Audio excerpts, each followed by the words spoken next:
At the height of his fame, when his voice was the soul of a decade and his story songs were classics, Harry Chapin seemed unstoppable. He was a star, a poet, a tireless activist. But destiny cares not about chart-topping hits or sold-out concerts. On a fateful summer day in 1981, Harry Chapin's great story did not end with a standing ovation. The voice of a generation was abruptly silenced, leaving behind a brilliant legacy and a haunting question. What if the ride had never ended? To truly understand Harry Chapin, you have to transport yourself back to the America of the early 1970s. The seismic cultural shifts of the 1960s had left the nation in a state of flux. The Vietnam War was winding down, but its scars, both visible and invisible, ran deep. Yet, even amid the anxieties of war, a spirit of optimism was rising, and a hunger for new forms of expression was taking root. Born in New York City on December 7, 1942, Harry Forster Chapin grew up in a vibrant urban environment, a melting pot of cultures, progressive ideas, and burgeoning artistic movements, particularly in Greenwich Village, the center of the folk music revival of the 1950s and 1960s. The second of four children, Harry was raised in a family with a deep musical tradition. His father, Jim Chapin, was a legendary jazz drummer who performed with such greats as Woody Herman and Tommy Dorsey, and a renowned drum teacher who influenced a generation of musicians. The Greenwich Village family environment was not just a conventional home, but a true creative incubator where music and free thought were closely intertwined. Harry's parents divorced around 1950 when he was 8 years old, leading his mother, Jean Elspeth, to retain custody of their 4 children and move the family to Brooklyn Heights, an area near Greenwich Village that maintained a connection to the vibrant arts scene. Evenings were often filled with the sounds of impromptu jazz sessions performed by his father and uncles, interspersed with lively discussions of art and progressive politics, reflecting the hippie-ish spirit of the family. A family that was described by later members as fearlessly creative. This early morning immersion in rhythm and melody certainly shaped Harry's early sensibilities, nurturing his ability to tell stories through music.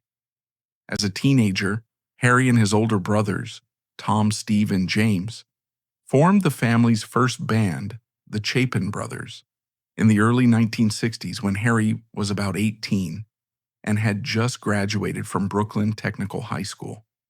The band performed folk music in local coffee houses and clubs in Greenwich Village. It was here, in these small, intimate spaces, that Harry learned the art of connecting with an audience, not only through his music, but also through the stories he told between songs. The Chapin Brothers were not only Harry's musical beginnings, but also the foundation for his later solo career. The band recorded several demos and performed professionally at venues like the Village Gate, allowing Harry to explore his songwriting and storytelling abilities, while also facing the challenges of the fiercely competitive folk market. However, Harry's musical path was not always straightforward. He had another passion: filmmaking. After attending the Air Force Academy and a short stint at Cornell University, he decided to pursue a career in film. It was this early cinematic eye, along with his ability to tell stories visually, that would later profoundly influence his music career. He directed the 1968 boxing documentary, The Legendary Champion, a work that earned him an Academy Award nomination. The experience taught him how to build a story, how to create tension and release, and how to find the human element in a larger story. He learned to see the world through the camera, and that skill would prove invaluable when he focused on the frame of a 3-minute song, or in Harry's case, often 6, 7, or even 10 minutes. Meanwhile, the American cultural landscape was undergoing a dramatic shift. The post-war era had seen the demise of folk music, a genre that was both narrative and social commentary. Artists like the Weavers, and later Bob Dylan and Joan Baez, used the acoustic guitar as a tool for social change. This landscape provided fertile ground for the seeds of Chapin's musical ambitions to germinate. As the 60s gave way to the 70s, the folk movement evolved into the era of the singer-songwriter. Artists like James Taylor, Carole King, and Joni Mitchell dominated the charts, writing songs that were profound and relatable. It was in this vibrant environment that Harry Chapin found his voice, a voice that was perfectly suited to the times but also incredibly unique. In 1971, Harry Chapin, then in his late 20s, and still searching for his own path, made a life-changing decision. At the time, Harry Forster Chapin was at an age when many people would have settled into their careers, but he was at a crossroads after a challenging career in film.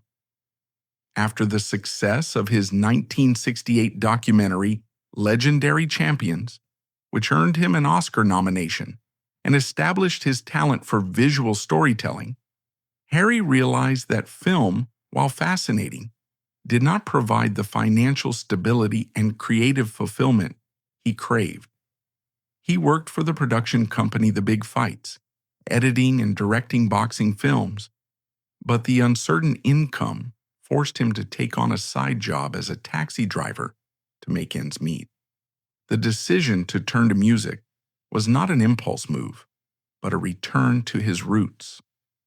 1971 marked this radical shift when he decided to devote himself to music full-time, seeing it as his last chance to pursue his true artistic dream. He threw himself into music with vigor, not only composing, but also building a professional performing foundation. He quickly assembled a core band, including himself on guitar and vocals, and the following key members: Big John Wallace, a friend from Cornell, who stood out for his deep bass and harmony singing, Tim Scott, and Ron Palmer on guitar, providing rhythm and soloing. This band was not an improvisational group, but a deliberate combination. Wallace, with his impressive height and powerful voice, became Harry's onstage companion, often singing backup. Scott, a professional cellist, added orchestral depth, turning ordinary folk songs into mini-symphonies. And Palmer provided the guitar balance, giving the band a full sound without the need for a large orchestra. They began rehearsing in small venues in New York and soon began planning shows. The band not only played, but also wrote and arranged, creating a bond that Harry described as a second family that helped him through the initial difficulties of changing careers. With relentless effort, Harry's band quickly established a foothold in the New York nightlife scene.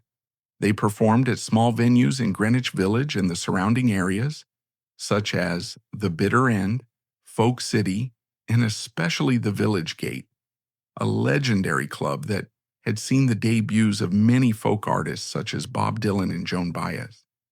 Harry used the stage to tell real-life stories, inspired by his experiences driving a taxi and making films, to help the band stand out in the fiercely competitive New York music scene of the early 1970s, where folk rock was transitioning to soft rock.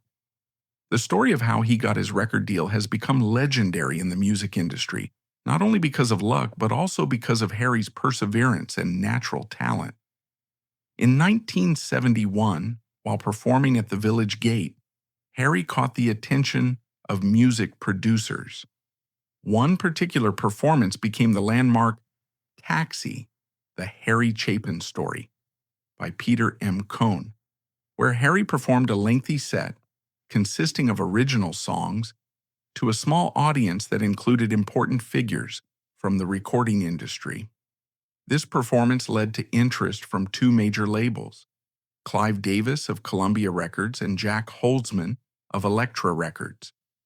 He was given an audition at the Village Gate in New York, where the performance was more than just a regular set, but an emotional performance with Harry singing Taxi as a personal story.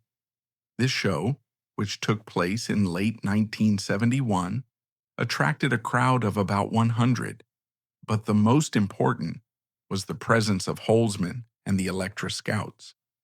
Harry opened with traditional folk songs to warm up the atmosphere, then moved on to original compositions that had the audience listening in silence and then applauding enthusiastically. This song led to his debut album Heads and Tails in 1972. That album contained a song that defined his early career and introduced his unique storytelling style to the world. That song was Taxi. The song resonated deeply with the public, not only through its emotional story but also through its ability to evoke personal reflections on life, regret, and past choices. When Taxi was released in 1972, it quickly generated a wave of response from audiences, especially after its first performance on The Tonight Show starring Johnny Carson. The appearance was so popular that the audience flooded in with calls and telegrams asking Chapin to return, leading to an unprecedented encore performance the following night, a rare event in the show's history. Despite its length of over 6 minutes and complex structure, Taxi, 1972, became a phenomenon, breaking all the rules of radio at the time. Its success exploded after its performance on The Tonight Show, where the audience response was so strong that Harry Chapin was invited back the very next night, a rare occurrence. The song created a deeply personal connection, leading listeners to reflect on life, regret, and past choices. Despite its radio nonconformity, Taxi achieved remarkable commercial success. It entered the Billboard Top 40 and stayed there for 16 weeks, while also reaching high positions on international charts and topping Boston radio stations. Critics hailed it as a mesmerizing ballad. This success not only earned Chapin a major record deal, but also cemented his status as a master storyteller who could turn a song into an emotionally charged, cinematic experience. It put Harry Chapin on the musical map, transforming him from a documentary filmmaker with the Oscar-nominated legendary Champions into an icon of 1970s folk rock storytelling.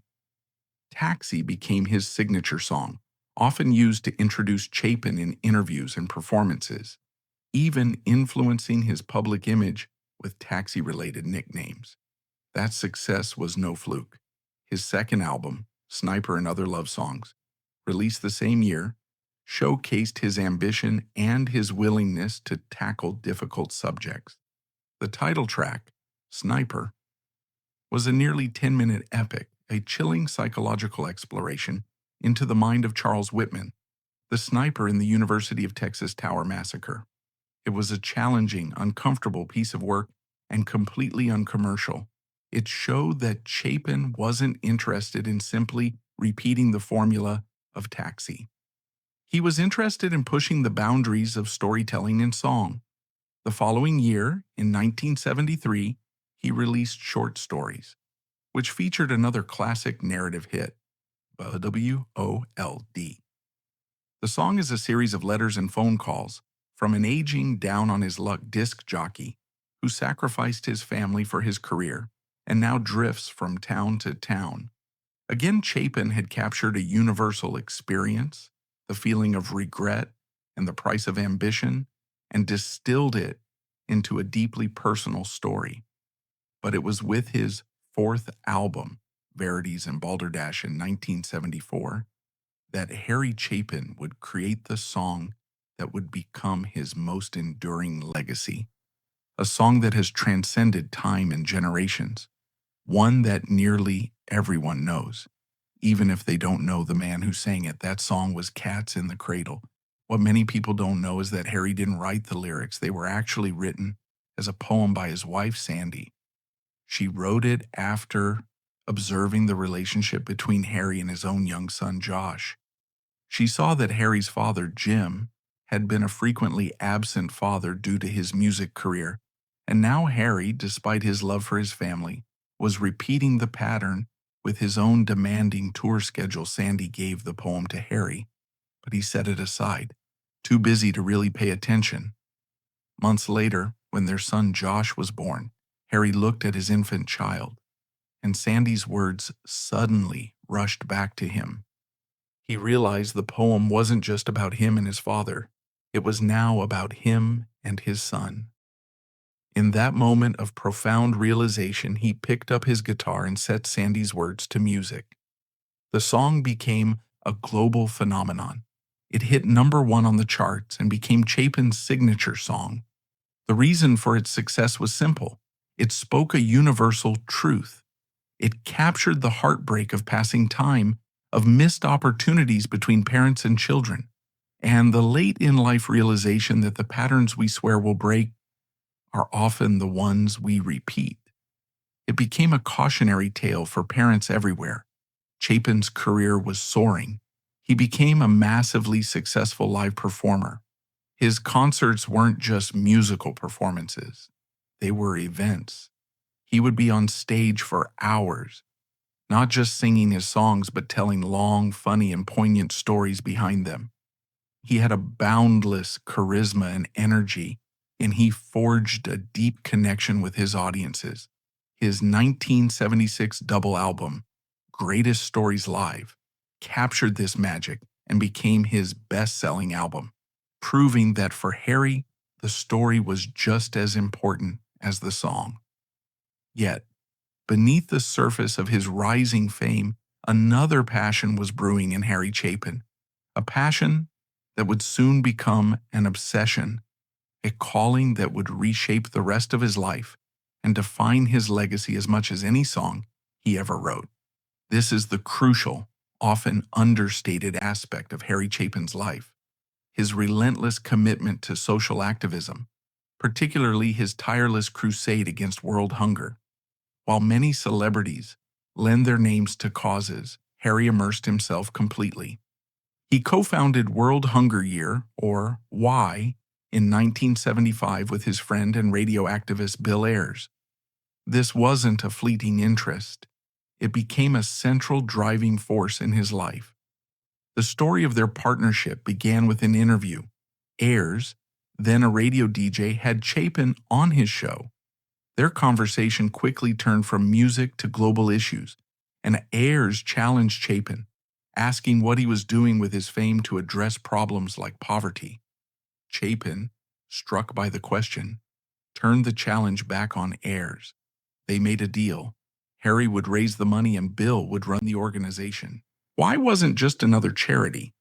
Their philosophy was to focus on the root causes of hunger: poverty, economic injustice, lack of opportunity, not just on providing emergency food aid.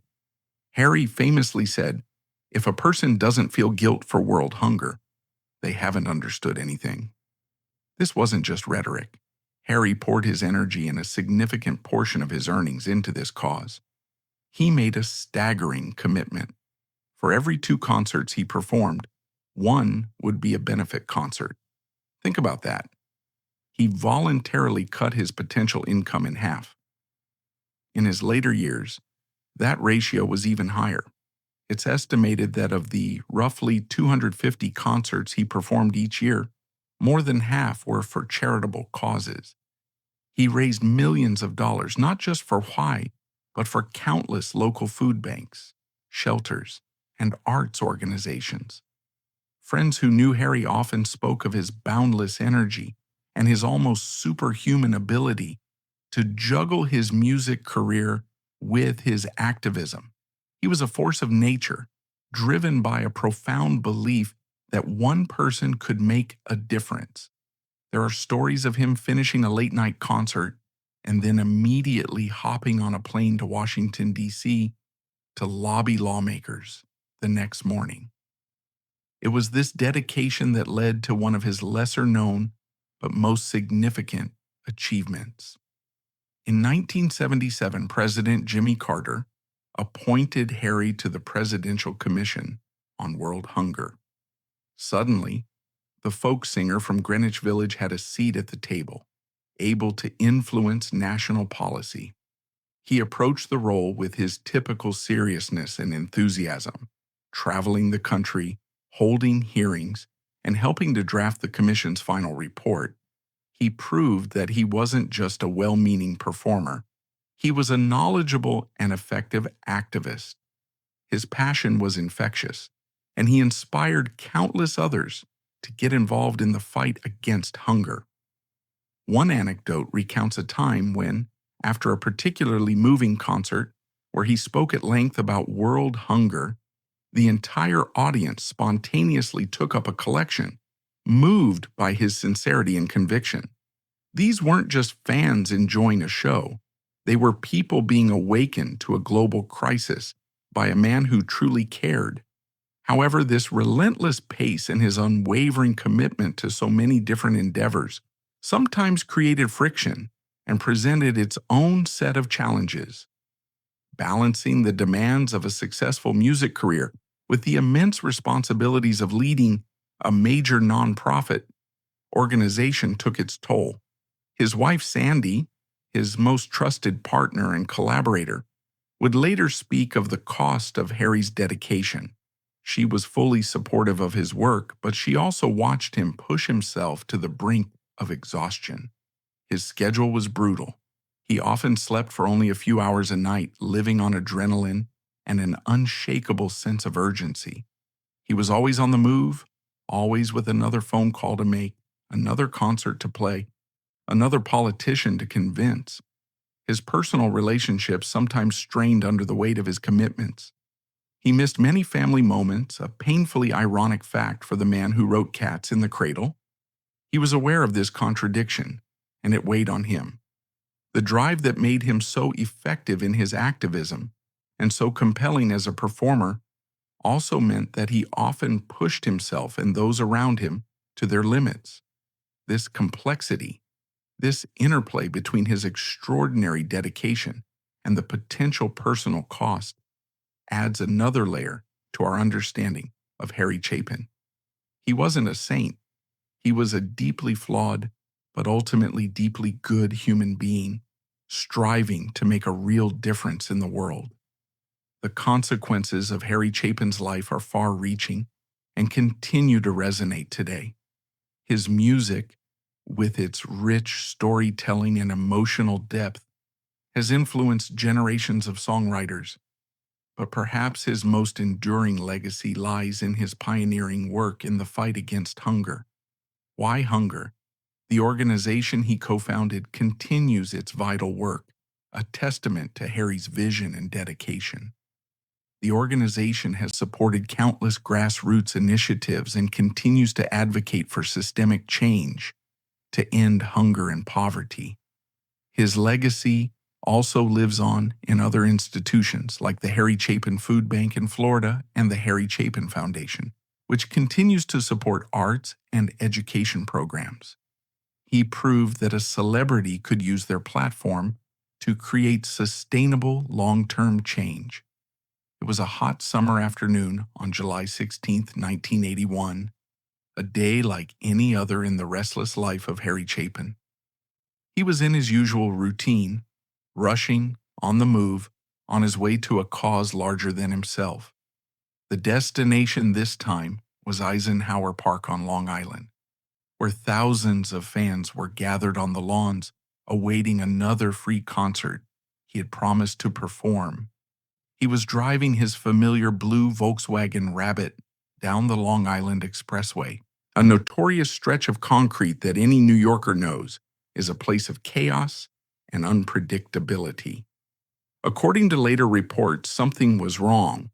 Chapin was believed to have turned on his hazard lights, a sign that his car was malfunctioning or that he was in distress. He was traveling in the left lane, perhaps trying to find a safe place to pull over.